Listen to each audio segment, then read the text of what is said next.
What is up, everybody? You're here with Sally shooting the breeze. A lot of interesting things going on today. It's really been weird around Flat Earth, honestly.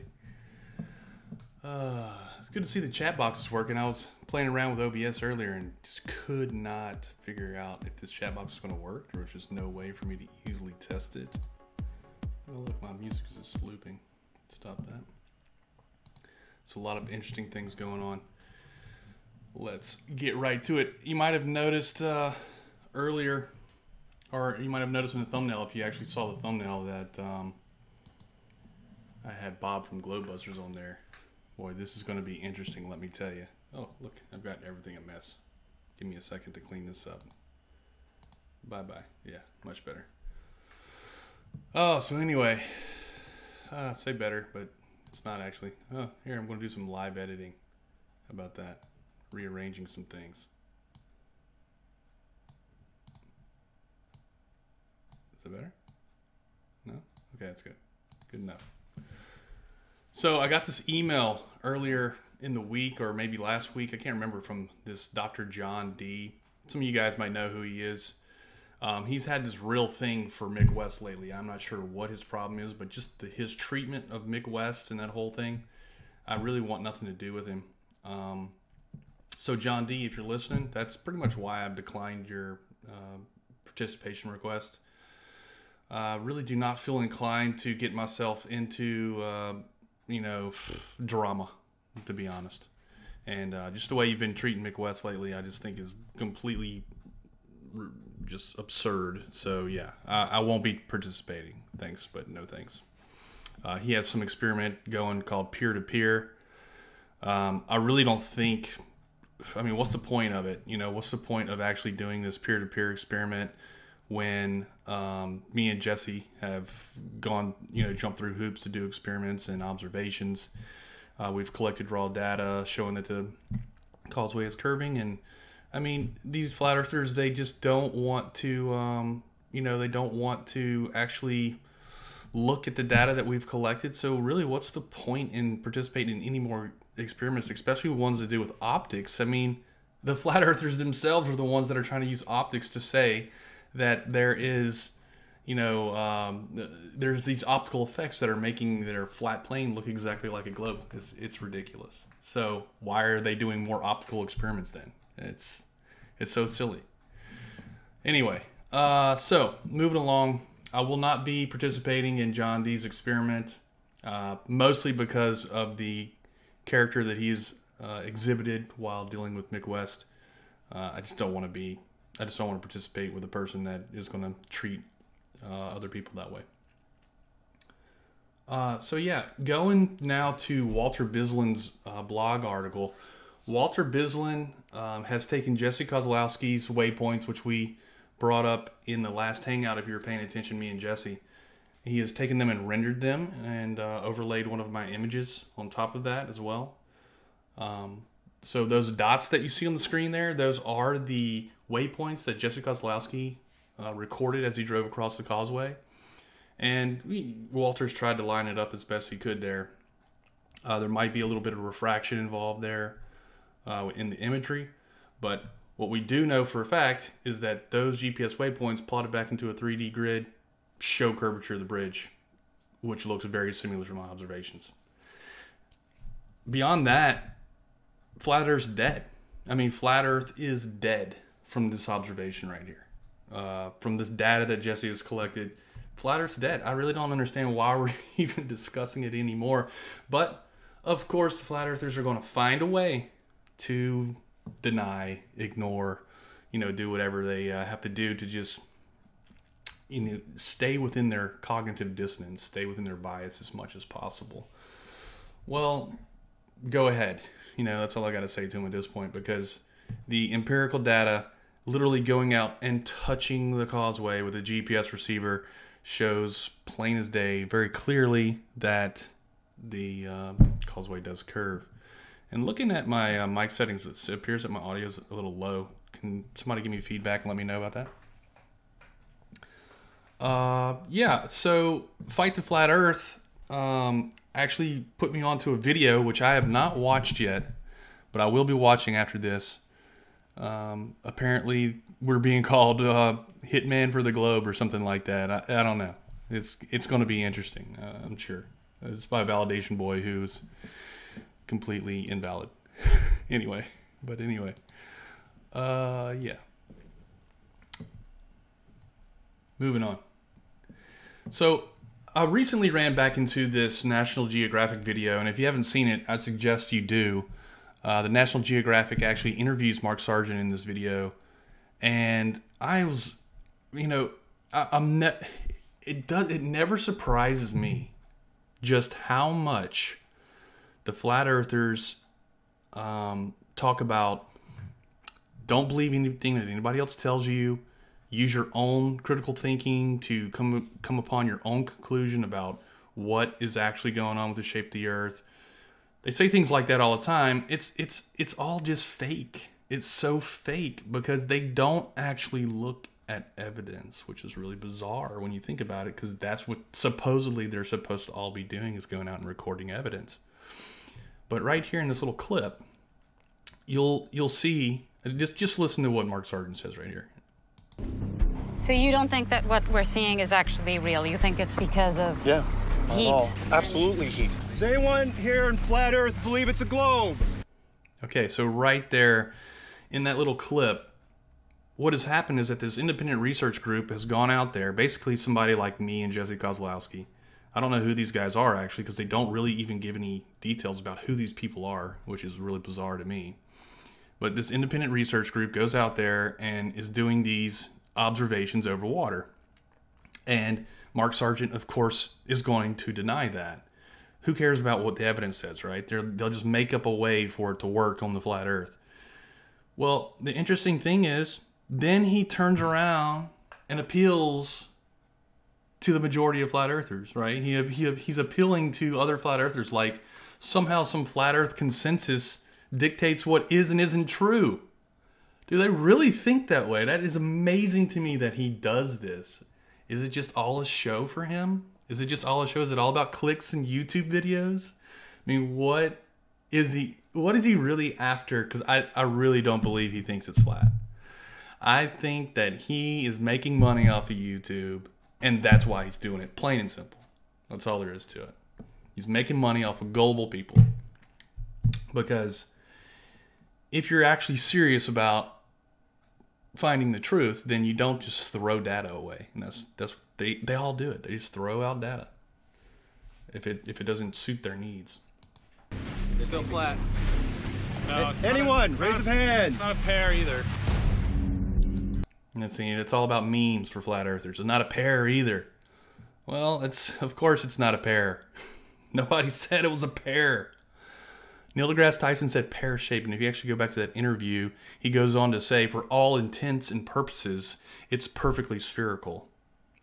And they constantly throw out this meme that Neil deGrasse Tyson thinks it looks like a pear, and then they put up like a shape of like a fruit on the screen. It's all about memes to them, you know. Anything to make them feel better. It's the feeling that they're after. So anyway, long story short, I have a couple criticisms about this video. One is that the National Geographic, they have not done their research. They found one group who goes unnamed in this video that's taking pictures over water and showing a boat going over the horizon. How in the world has this Lake Pontchartrain Causeway stuff not made it to one of these shows? You know, every single time they do one of these shows, they either go to some unnamed group taking pictures over water, or they go to Neil deGrasse Tyson, who has no idea what flat earthers are arguing on a day-to-day basis. You know, he's really out of his depth when it comes to what the flat earthers are saying. He won't challenge them in the way, you know, he won't challenge the way their rhetoric in the way they're being rhetorical. Instead, he's just given the, you know, the normal scientific response of kind of a mockery thing, which is, you know, to be expected, but all it does is just like make people see the mockery and not really get anything out of it. Whereas if you show, if you show people the Lake Pontchartrain stuff, it actually makes an impact, which I've been told recently happened. I was told that today by Jim Panda, as a matter of fact, that recently happened, and it really did make an impact on somebody. That's great. That's great to hear. That's what we need to be doing. But how do I get that? How do I get that into the mainstream? You know, how do I get that? I have 6,000 subscribers. How do we get it into, you know, the mainstream media where 1 million people see it, not 6,000? And I probably won't even have 6,000 see this video, much less. So, yeah, you know, National Geographic, hey, grab my email address, send me an email. Let's talk. All right, so moving on. Talking about flat Earth rhetoric, you know, the flat Earth rhetoric that Mark Sargent likes to spew out there. Well, there's also another guy, Nathan Oakley, who likes to spew a bunch of flat Earth rhetoric out there. And one of the things that surprisingly has been making an impact and kind of been sticking around, because he keeps saying it over and over again, because at least he thinks it's working. You're presupposing awe. You're presupposing, because every time somebody does some type of measurement that's based on the radius of the Earth, oh, you're presupposing awe. Well, we're not presupposing R. R has been measured and can be measured by many people. So go and measure it. And Jesse Kozlowski is just one of the most recent measurements of radius. So Jesse Kozlowski's data, it's making an arc. And from that arc, you can take a chord and you can actually measure the radius of the Earth from Jesse Kozlowski's GPS data. Now, the interesting thing about this is that anybody can do this, really. Go find you a long enough stretch of road.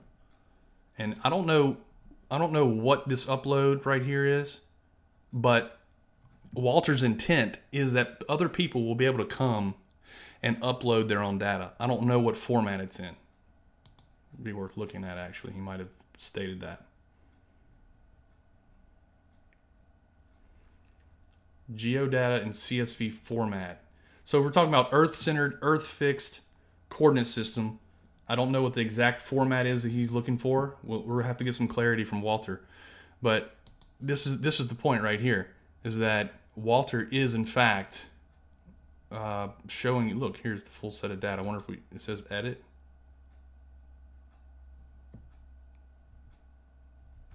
Not exactly. Here is a format right here. I'm not sure what format this is, but that should give you an idea. There is a way to get from an app like Geo++, which you can put on your Android phone. I think it's probably there for iOS too. There's a way to get from that to uploading a file here, and you'll be able to actually render your own data. So go out, start collecting that data. Let's talk to Walter about what format it actually has to be in, so that other people can start uploading their data, because you can see the curvature of the Earth just by going out and recording GPS waypoints. And we knew that from, you know, a year ago. I mean, Jesse's been talking about this for a long time, but a year ago, Jesse did this for the first time. A year ago.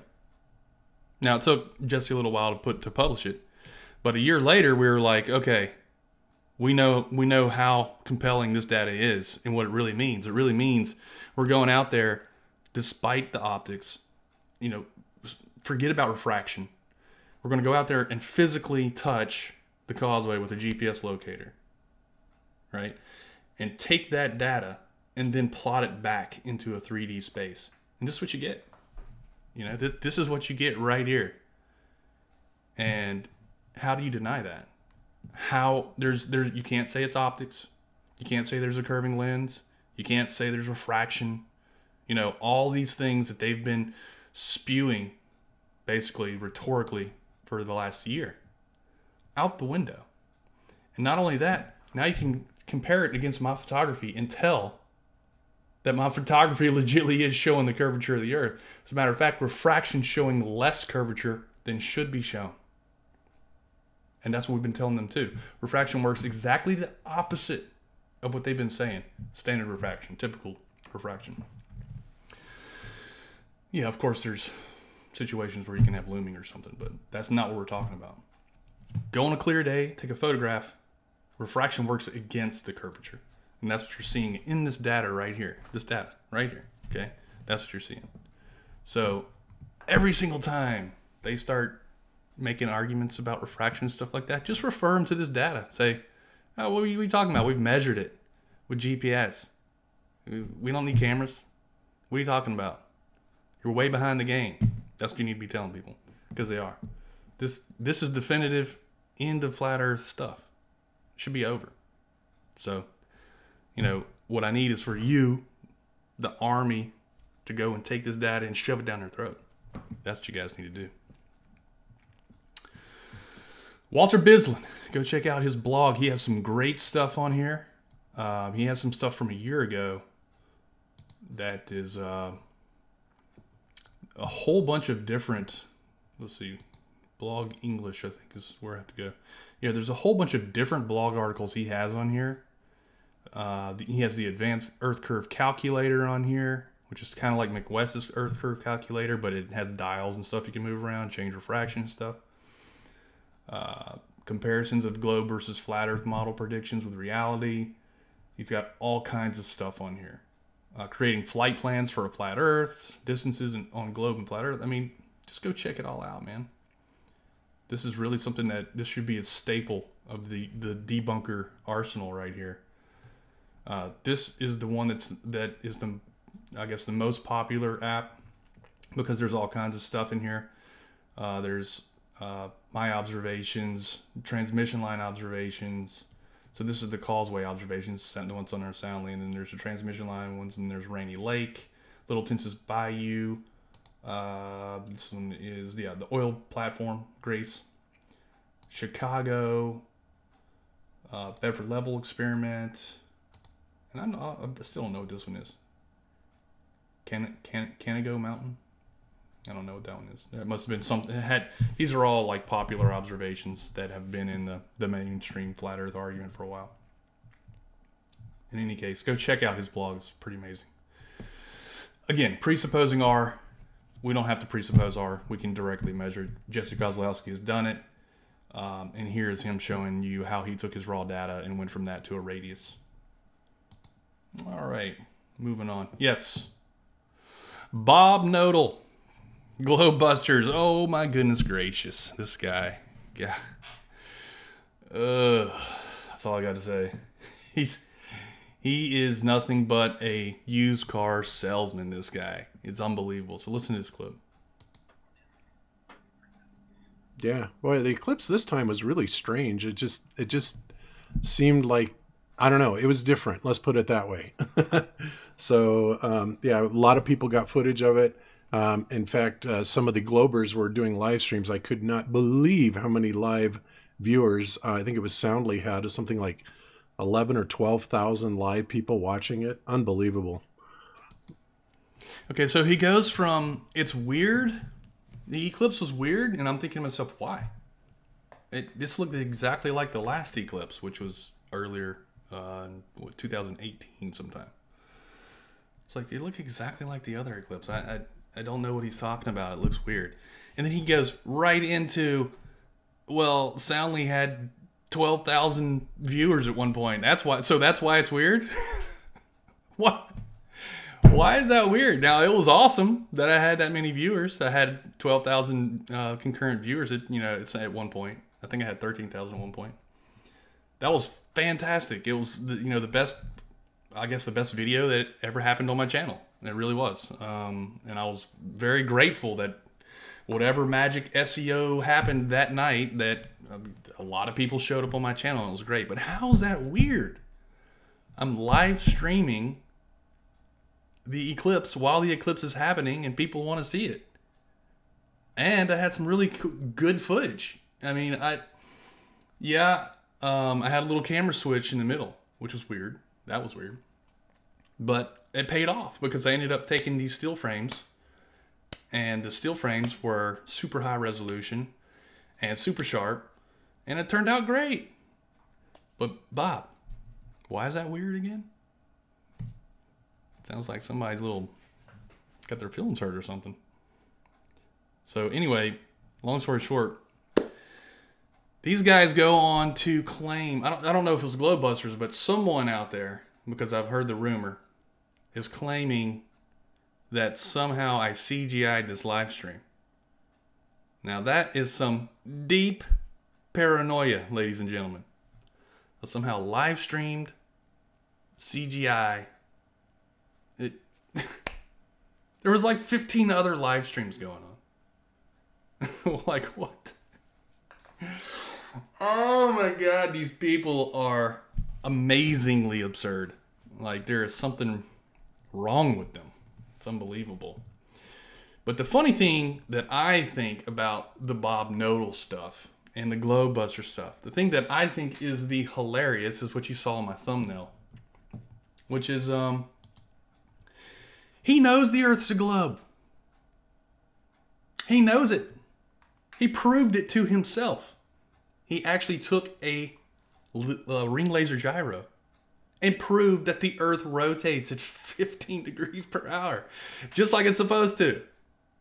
And not only that, Jaron, you know, his partner in crime, proved to himself with his own experiment, saying beforehand what the prediction should be for a globe versus flat, proved to himself that the Earth was a globe, that it was curved. Both of them did that. A year ago, not even a year, like 2 years, it was 2017 when they did that. So we're talking about a little over a year ago now that they proved to themselves with their own experiments that the Earth is a globe. What are they doing? They proved with their own experiments that the Earth is a globe. Do you understand what's going on here? A year plus ago, they proved with their own experiments, yes, I've said it 3 or 4 times, that the Earth is a globe. I'm trying to make this an important thing that sticks into your brain. They are con men. They are con men. That's all there is to it. Why are they still talking about the Earth being flat? Think about it. Why are they getting 1,000 people watching Globusters on a Sunday? That's how many they had earlier. Where's that?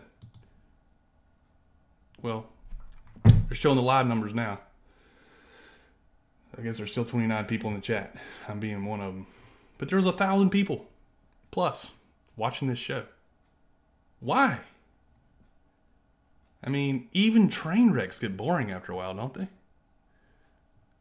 I find it really, really strange that people are doing that. Even though they have proved to themselves that the Earth is a globe, yet they still persist on saying that it's flat. It's so bizarre. So a lot of people have asked me for high resolution images from the eclipse. So I tend to try to put high enough resolution images out there for everybody to have, because not everybody, I mean, if you're just my subscriber, that's my content, right? My content is my photography. So I did make a 4K video time lapse, which I think is a pretty good. It's a pretty good resolution. I mean, it's 4K resolution, so it's really good for anything. I mean, you can watch it on a 65-inch TV, and it's plenty good enough. But if you want to print, these photographs, then what I've done is I've put behind my Patreon membership 42 megapixel images. So if you are a Patreon, then you have access to 42 megapixel images today. There is a post on Patreon that you can go and look at right now, and you can download those images. And that's the folder right there. I'm not going to click to it because I don't want to share the link, but anyway, it exists. So Patreon members, go check it out. You have access to 42 megapixels. Now, you can print that on anything. You could probably print that on a billboard. So the only thing I asked is that you do not share those photographs publicly, because that's your perk, right? For being a Patreon, that's your perk. So don't ruin your perk by sharing it publicly. Okay? Thanks. I also have created a merchandise store through, what's it called? Streamlabs. Now, I've only put a couple things up there, and if people want other stuff, please let me know down below in the comments, and I will put other stuff up there. If you have a specific photograph that you want, let me know, and I'll do it. But yeah, I do have a merch store if you want it. There it is. People have asked me for posters and photos and stuff like that. There it is. You know, obviously these guys charge like, you know, pretty decent chunk of money for a poster, which is again a good reason to become a Patreon member, because you can print your own, and it's going to be a lot cheaper to print your own. And there's no limit to the Patreon membership, like you could give me $1 a month type thing. Any case, yeah, there it is. Okay, now moving on. You guys probably remember this video, this Flat Earth Crushed by Discovery Channel, where Stephen Hawking is narrating. I think the actual series is called Stephen Hawking Genius, if I remember correctly. And there was this experiment, I'm sure you guys remember, where they shot this laser, right, from shore. And they shot this laser out to the boat, and they took different measurements as the boat moved further and further away. And at the time, it was very interesting, and flat earthers freaked out about it, and then everybody forgot about it. And then flat earthers actually started doing their own laser experiments, failing miserably at it, but, you know, they tried. They tried to con a bunch of people, basically. But the interesting thing is that I ended up finding out through connections, through subscribers, that this guy named Chris Hill was responsible for part of the that series, and I think he's directly responsible for the laser experiment. I think that's actually what he told me in the email. Chris Hill will be on my channel tomorrow. I'll be interviewing him tomorrow at what was it? It's 8:30 Pacific Standard Time. So if you come to well, that's a new one. Jen Morgan donated $4.99 through Super Chat. Thanks, Jen. Appreciate it. I just added that alert to my stream here with Streamlabs. First time I've ever seen it. So you're the first one, Jen. Thank you. Appreciate it. She said, I can't afford the lunar poster, but I can afford this. You rock soundly. Thanks, Jen. Appreciate it. So, yeah, Chris Hill is going to be joining me tomorrow on my channel. If you have any questions specifically for him, he's a guy that I think created the laser experiment for that particular video. Ask down below in the comments. I will try and get your questions in there along with the ones that I have. I have a couple questions already on the in my notes, but I'm going to try and ask you know, as many questions as you guys can give me. So let me know if you have anything specific you want to ask this guy. He does have some of the data, because they did more than one measurement, obviously. He does have some of the data from the other measurements, so I'm going to, hopefully he has that data with him. I'm going to ask him about it. And also ask him about the conclusions. The conclusions were, I mean, it was very interesting. I mean, obviously with the helicopter dropping down behind the horizon, had a very great visual effect. It was a great visual appeal. But also the numerical results were like, they felt too exact to me.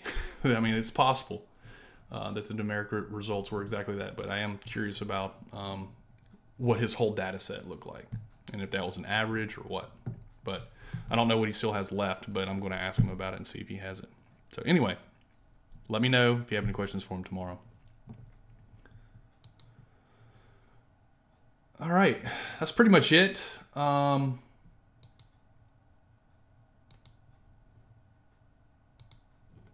wanted to give a shout out to Casey. Casey is one of my Twitter followers, and I actually follow Casey as well. She does a lot of these little, I don't know what you call them, infographics, I guess. So these infographics, but this came out of the documentary, which was Beyond the Curve, I believe it was called. Yeah, Beyond the Curve. If you haven't seen that, you should see it. It's pretty good. But I mean, I think it's very clear that these people are not genuine. Specifically, Globusters and Jaren. They're not genuine.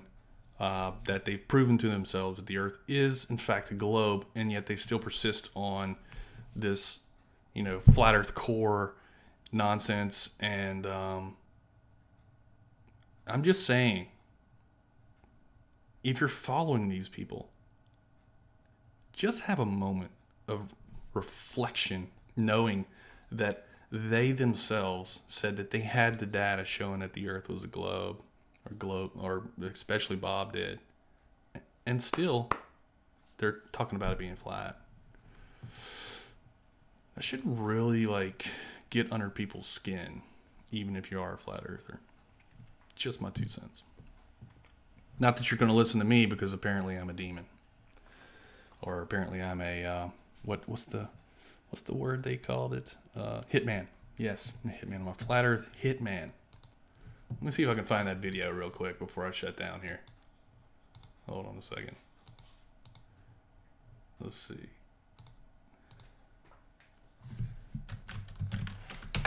Fight the Flat Earth just sent me a link to this, so I gotta find it. All I saw was the title and the graphic, the infographic. Or the thumbnail, I should say.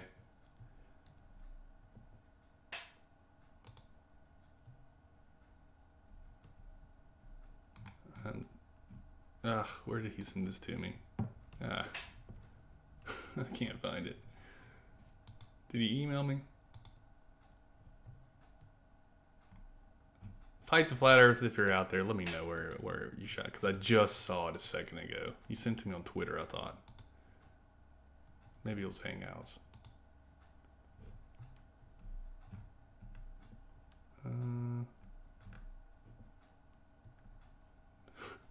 I don't see it. Anyway, it was Validation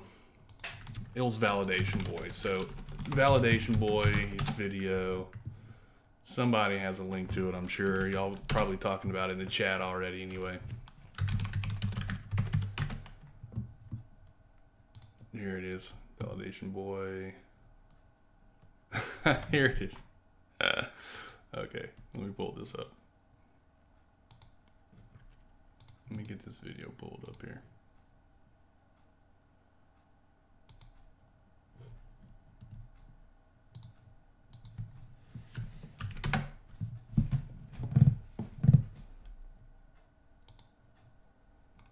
Globe priest or nothing to fear. Look at this thumbnail. Badass anti-flat earth hit squad. What? Oh man, there's some true paranoia out there. It's hard to tell if it's actually paranoia or if it is genuine. Do they actually think this nonsense? It's surprising to me.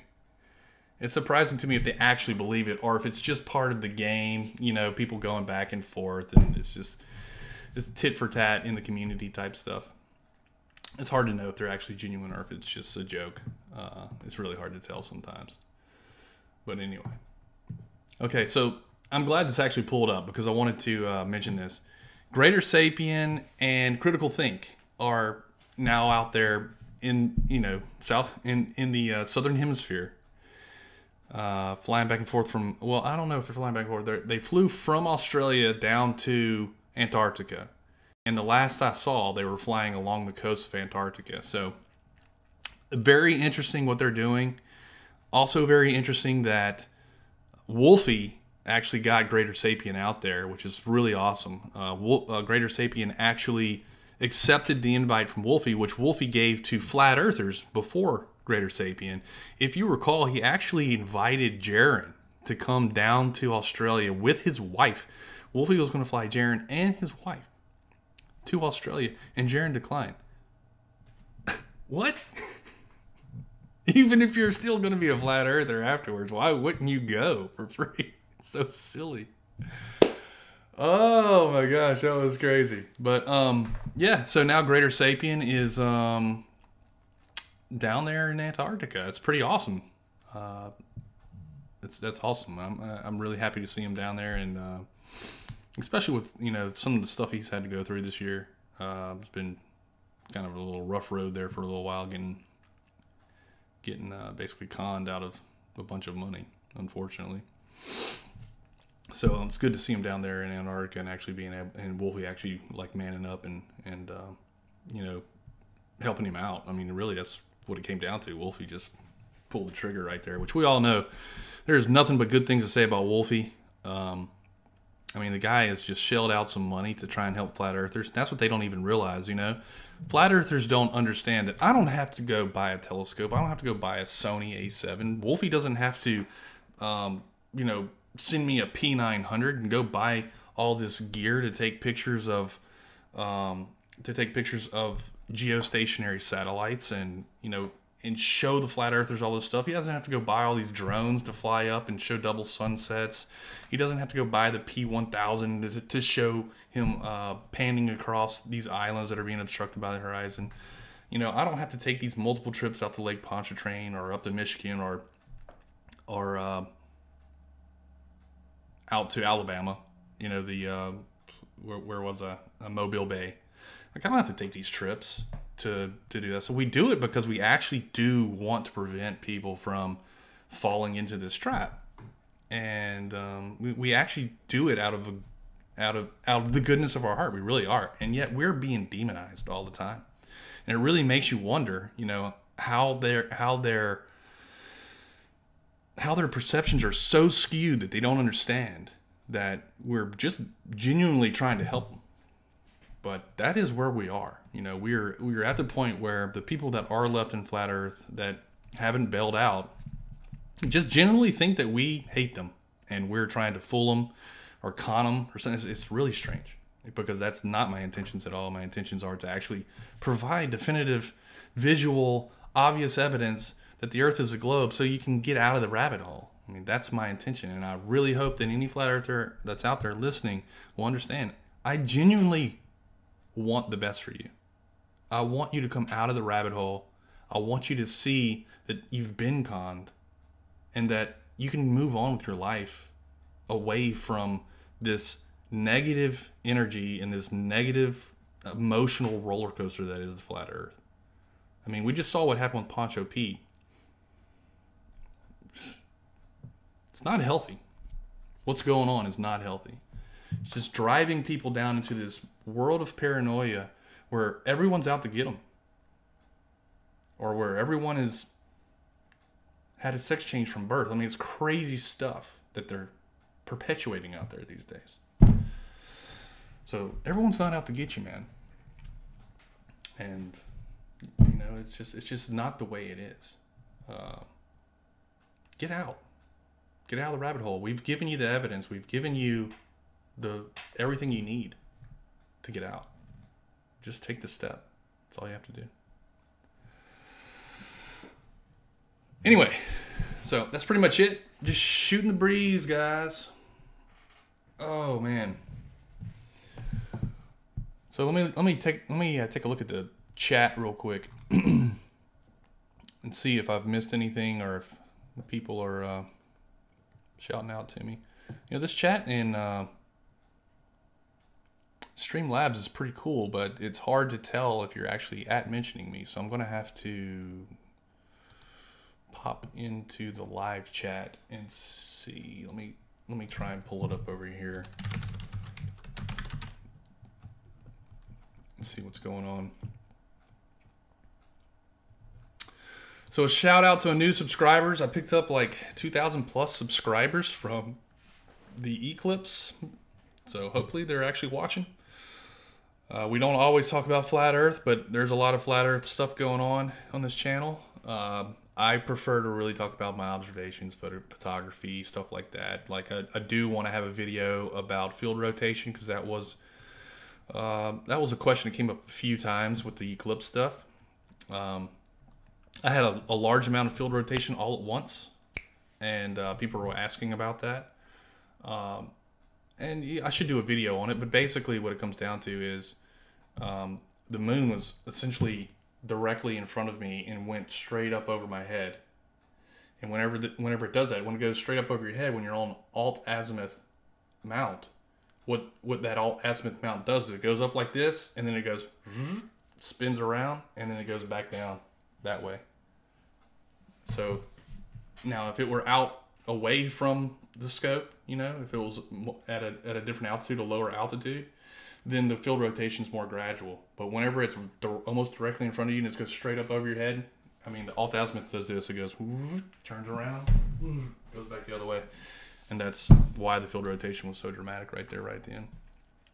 And I say right at the end, it wasn't at the end. It was right in the middle, like during the eclipse. And there's a pretty massive amount of field rotation. So, what was I doing? I totally lost track right there. Oh, yeah. I was going to go look at the chat. So, let me go to my channel. And let me look at the live chat. And let me see. Okay, now I can see my ad mentions. So, let's see what's going on here. Garth Dryland. Jesse loaded the GPS data into the AE map. Yeah, I saw that. Yeah, I shared that video today on Twitter. So that's actually something that everybody should go check out. If we go to Jesse's channel here, very, very cool what he did. Here it is right here, this video. So yeah, on this video right here, Jesse pulled in the AE map into this software. I think it's called Global. Yeah, there it is. Global Mapper. There it is. Global Mapper. So pretty neat, right? Like he actually takes the AE map, and then from here you can actually map globe coordinates onto the AE map, and that's what he did. And check this out. I mean, you can see it. You know, it's a big arc. Why would you fly this path, right, to get to Australia? Why wouldn't you fly from here to there? It's a pretty good question, right? If it was a flat Earth, you would fly just straight there, but that's not the path they take. They don't take that path because they're actually flying. That's pretty close to a Great Circle route, so which is different. And it maps different. So very interesting. Go check that out on Jesse's channel.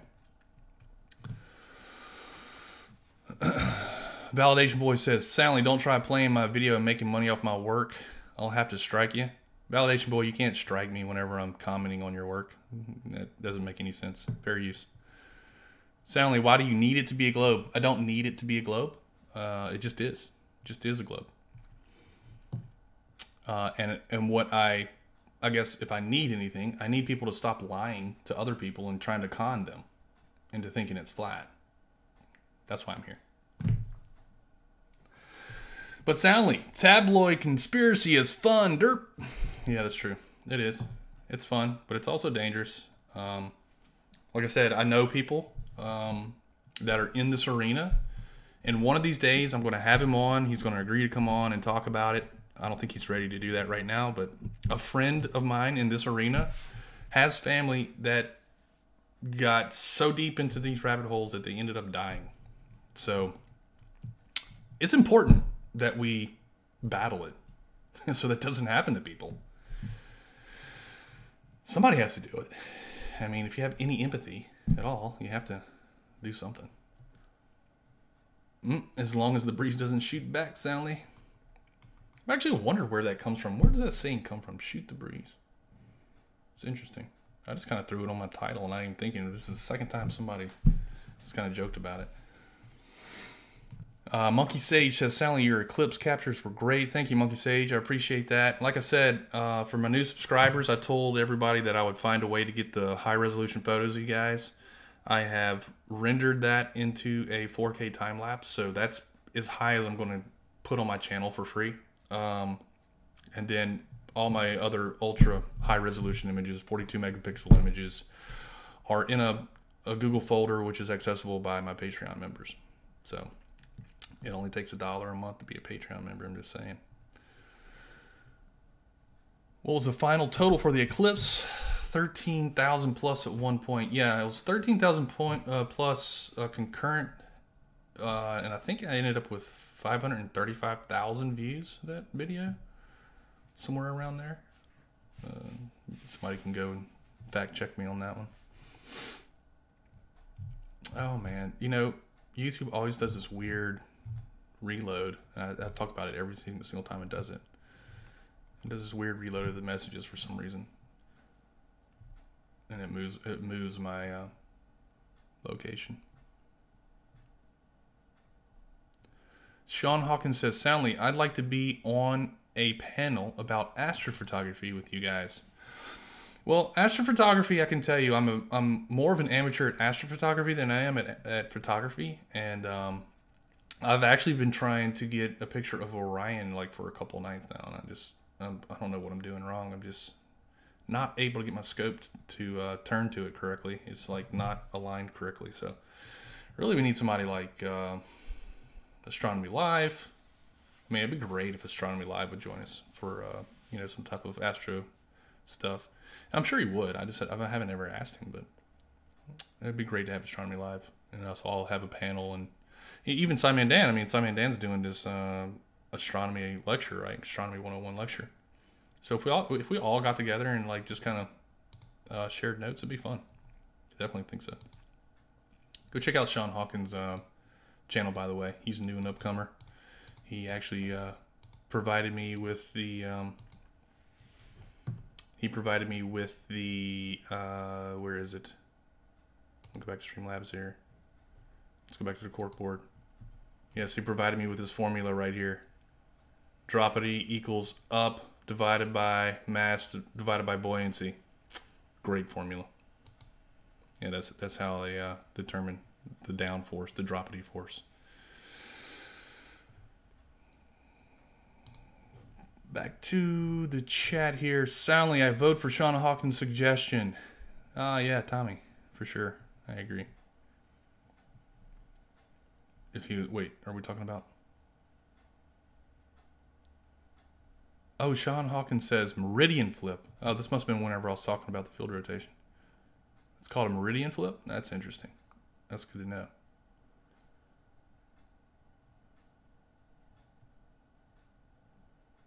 Actually, now that I remember, Sean, I think you are amateur astronomer, aren't you? I think you've been doing that for a while now that I think about it. Yeah, it'd be great to pick your brain.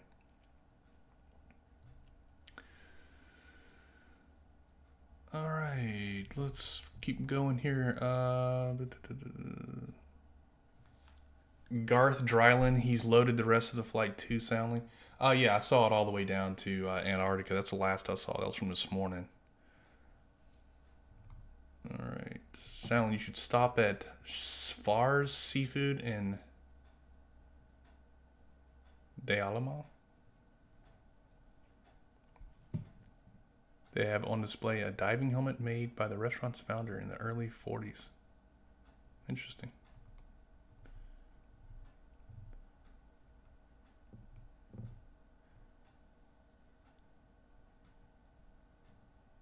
Yes, Sean Hawkins. Yeah, I did see you somewhere. I can't remember where. I was looking at it, watching an interview with you somewhere. Maybe it was today or yesterday. Yeah. So Sean is an amateur astrophotographer and a pro photographer. Awesome. Very awesome. I'd love to be a pro photographer. That'd be great.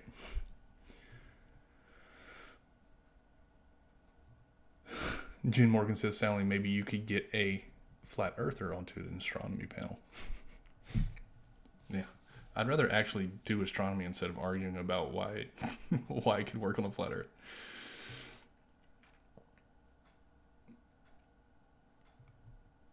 M Stone says, Soundly, your mods are about to kill me. They were way too easy to troll. Yes, M Stone is not a flat earther, guys.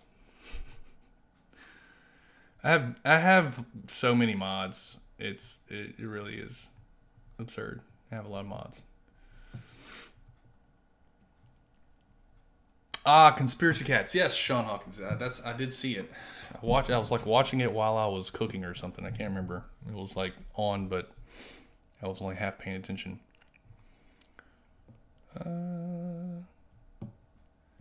Okay, well, I've hit the bottom here, and that's pretty much all I had to say. And no reason to make it longer than an hour anyway. So I appreciate everybody coming by, and we will shoot the breeze again a week from now. To remember, tomorrow is Chris Hill. I will have Chris Hill on. It'll be late for US, even later for the UK. So probably a lot of rewatches, I'm sure, but it'll be it'll be interesting. I definitely have questions for him, so please ask your questions in the comments below, and I will respond to them. And Fritz Miat has asked, you missed my question soundly. Did you capture the meteor impact? No. And I kicked myself in the butt for that. I wish I would have started off. I'm sorry, I was reading somebody else's stuff. I wish I would have started off with the Sony A7. And I didn't, because I was having tracking problems, and I still do have tracking problems with my mount.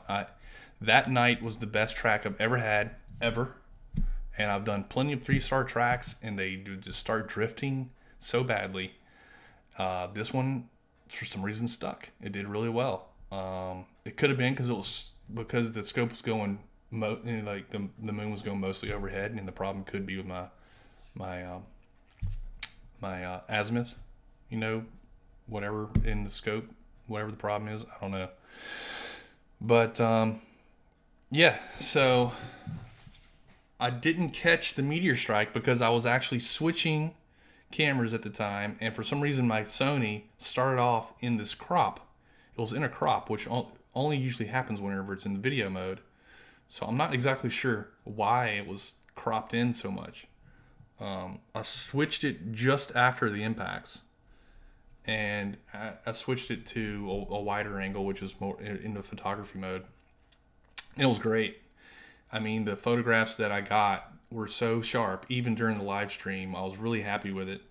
I mean, I was pumping out 1080p from my house during the live stream. That's almost unheard of. So everything kind of just lined up and worked well for the eclipse. It could have gone a whole lot worse, that's for sure. We also had good clear seeing conditions, and we had clear skies. So yeah, it worked out great. It was fun, and I hope to do it again. And I actually went out yesterday for an ISS transit, which didn't pan out because we had clouds. But I will be getting some more ISS transits as well coming soon, hopefully. Depending, I mean, I had a shotgun of ISS transits come up, and they all got messed up by weather. So I think the next one's next weekend. We'll see. Depending on whether I'll try and get some. So I think that is pretty much it. Oh, so I did not get the Meteor, but Dandy Panty, I'll call him Dandy. Dandy got the meteor strike, and he actually sent me a video. He got it with a P900, actually my P900. Let's see if I can find it. It's actually, let me pull this over here so I can dig through my emails.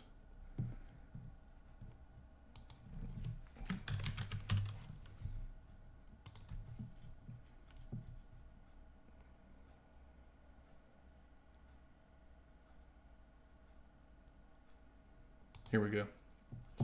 Here it is. Let me download it so I can play it locally.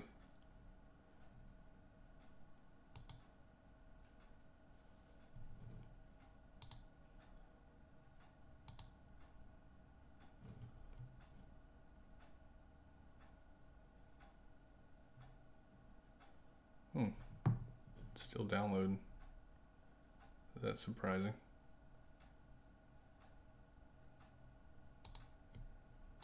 I have really good bandwidth here, so I was really surprised that it's still downloading. Wow. It's actually really large. I didn't realize how big it was.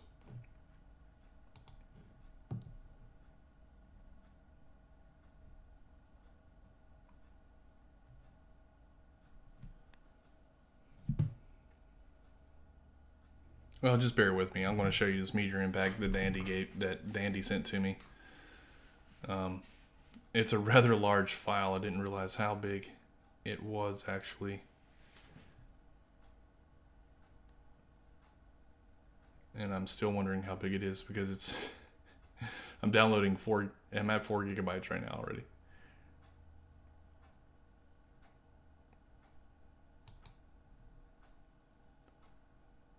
Anyway, while we're waiting on that, Let me go back and look at the chat. I was trying to shut down, but the meteor strike thing came up, and I was like, yeah, I remember Dandy sent me that thing, so might as well show you guys.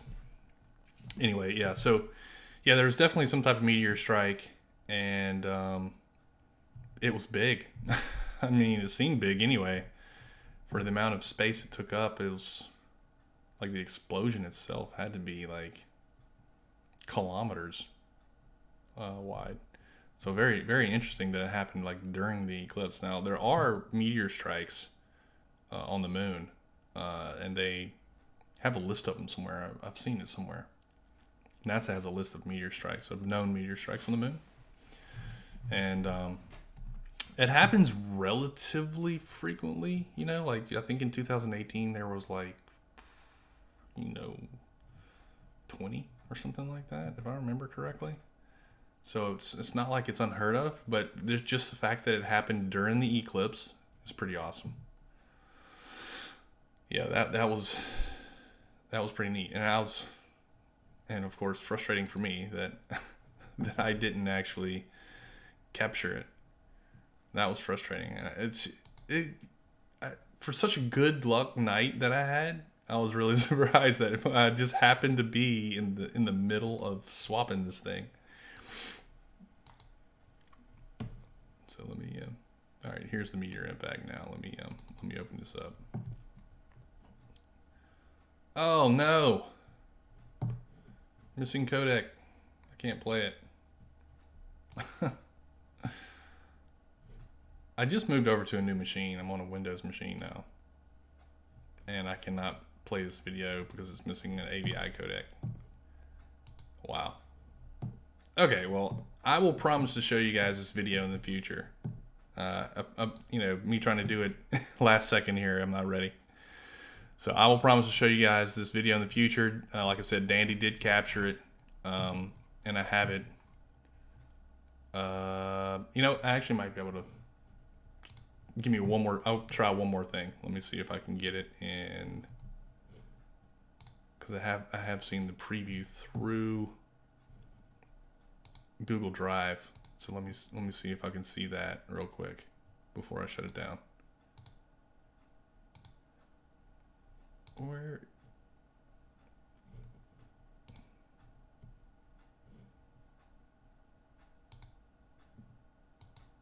Here we go.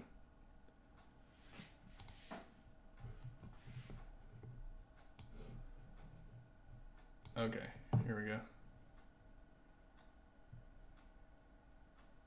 So I think it's actually in the bottom right. Oh, it just happened. Probably missed it because it happened so fast. So it's going to be down here in this area.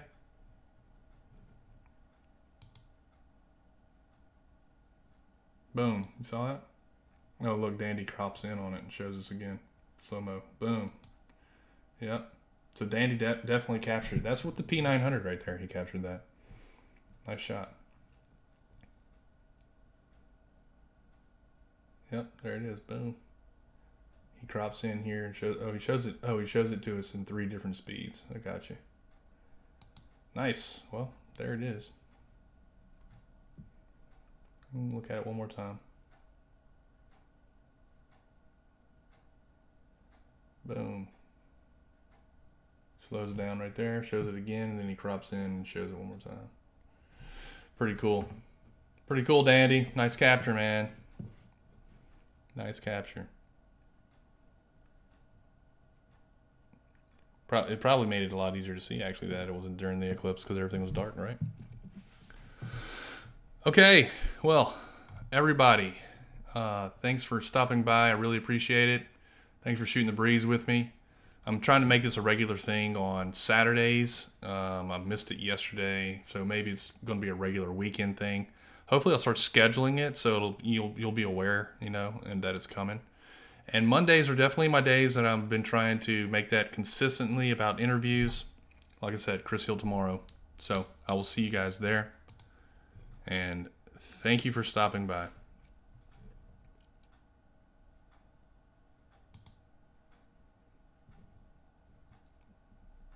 And I'll play some exit music. Nah, I'm just going to shut it down. Thanks, everybody. Bye. Hey, 80 people watching. Nice. Bye.